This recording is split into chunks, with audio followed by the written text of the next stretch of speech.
oduu teenya jalqabaatiin waraanni bilisummaa Oromoo Jaalmarroo Dirribaatiin hoogganamu gara jabinni Abiyyi Ahmad daangaa darbu ajjeechaan simboo ragaadhaa yoo jedhu qondaalli biltsiginnaa duraanii Taayyee Danda'aa immoo Abiyyi Ahmadii fi Muhammad Gadaafi wal fakkeessan. Ajjecha gara jabinaatii fi gudeeddii simboo Biraanuu irratti raawwatame hordofee qondaalli mootummaa duraanii Taayyee Danda'aatii fi ABO Waboon Bosonaa ergaa mataa isaanii dabarsaniiru. Maal jedhanii bal'inaan dhageessu. Oduu biraatiin yaa'ii idilee lammaffaadhaan paartiin badhaadhinaa oolmaa guyyaa sadaffaa arra ta'aa jiruun pirezidaantii fi itti aanaa pirezidaantii filachaa jira jedhame. Bal'inaan dhageessu. Oduu biraatiin haleellaa diroonii Jibuutiin Itoophiyaa irratti raawwatte hayyama ministeera muummee Abiyyi Ahmadiin ta'uun beekame. Xiinxalaan siyaasaa obbo Jawaar Mohammad haleellicha maddeen dhimmichatti dhiyeenya qaban wabeeffachuun waan jedhe qaba. Bal'inaan dhageessu. Oduu biraatiin pirezidaantiin Ameerikaa Doonaald Tiraamp haleellaa qilleensaa 6 Soomaaliyaatti raawwataniin garee shororkeessitootaa barbadeessuu beeksisan. Dhiyoo masaraa kan seenan Tiraamp hojii isaanii jalqabaa Afrikaatti eegalaniin garee shororkeessaa Soomaaliyaa keessa jiru haleeluu eegaluu himaniiru. Bal'inaan dhageessu. Akkam jirtu daawwattootaaf hordoftoota Anolee Global Media. Oduuf odeeffannoo keenya guyyaa irraa tokko jennee jalqabneeti jirra. Odeeffannoo keenya ijoo isaa amma dhageessan guutuu isaa isin biraan geenya.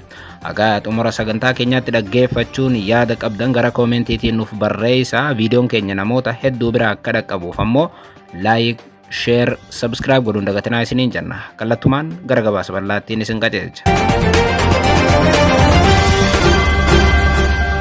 Oduu teenya jalqabaatiin waraanni bilisummaa Oromoo Jaalmarroo Dirribaatiin hoogganamu gara jabinni Abiyyi Ahmad daangaa darbu ajjeechaan simboo ragaadhaa yoo jedhu qondaalli biltsiginnaa duraanii Taayyee Danda'aa immoo Abiyyi Ahmadii fi Muhammad Gadaafi wal fakkeessan. Ajjecha gara jabinaatii fi gudeeddii simboo Biraanuu irratti raawwatame hordofee qondaalli mootummaa duraanii Taayyee Danda'aatii fi ABO Waboon Bosonaa ergaa dabarsan.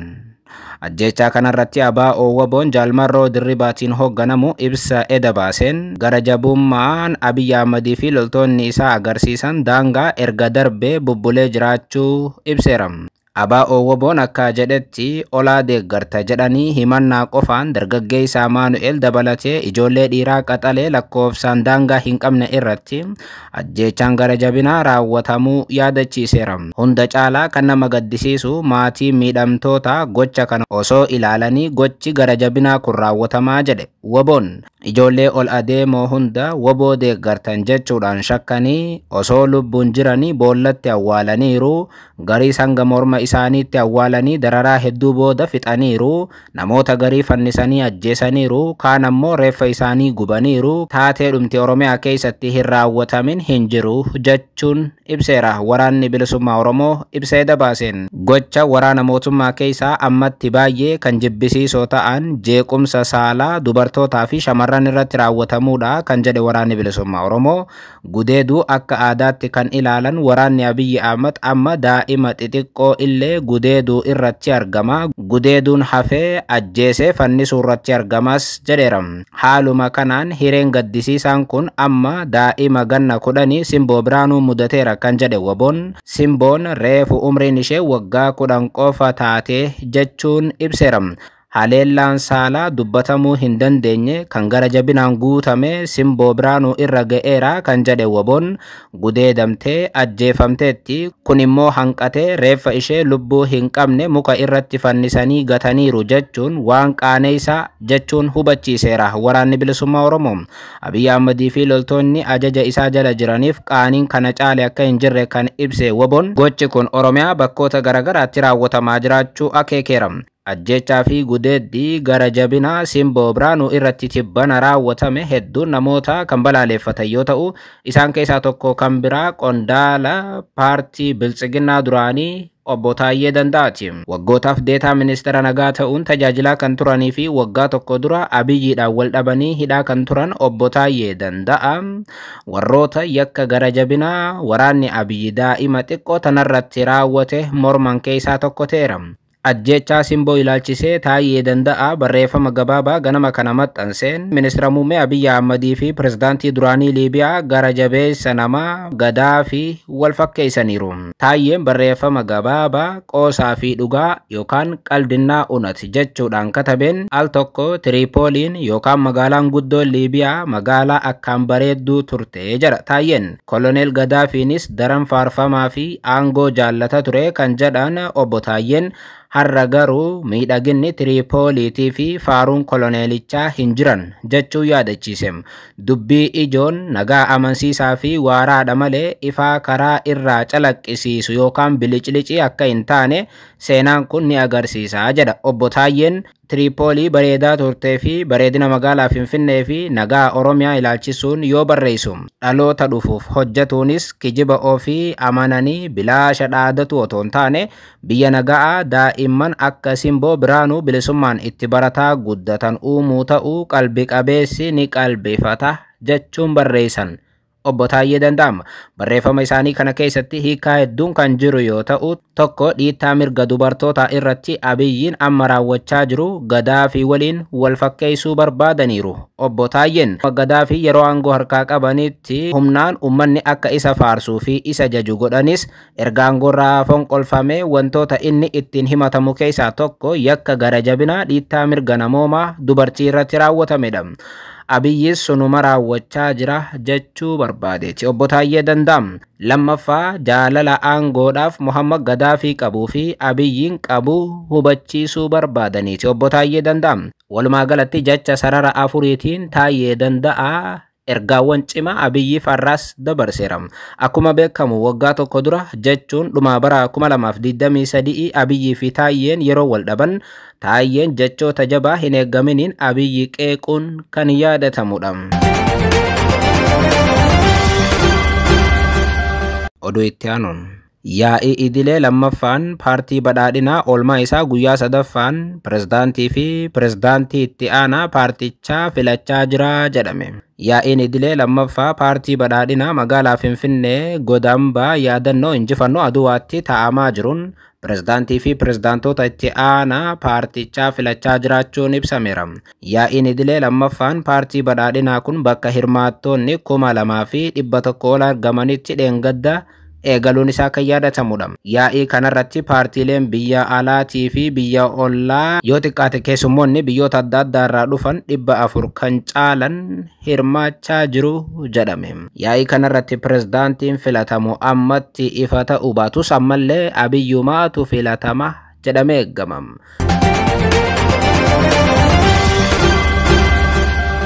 Oduu biraatiin haleellaa diroonii Jibuutiin Itoophiyaa irratti raawwattee hayyama ministeera muummee Abiyyi Ahmadiin ta'uun beekame. Xiinxalaan siyaasaa obbo Jawaar Mohammad haleellaa kana maddeen Jibuutii irraa odeeffadheera jechuun oduu haaraa gadi baaseera. Tibbana haleellaa diroonii jabaa Jibuutiin daangaa Itoophiyaa cabsitee raawwatteen hedduun namoota mormii qaban ibsuu irratti argamu. Kamisa darbe halkan mootummaan Jibuutii haleellaa diroonii Itoophiyaa irratti raawwateen yoo xiqqaate namoota nagaa 8 ol ajjeesuun 10 ol madeesseera. Haleellaa Jibuutiin dirooniidhaan raawwatte kun naannoo Affaar naannoo daangaa irratti yoo ta'u Affaaronni tiksitoota ajjeefamaniiru. Haleellaa kanaan irra caalaatti dubartootaa fi daa'imman miidhamaniiru.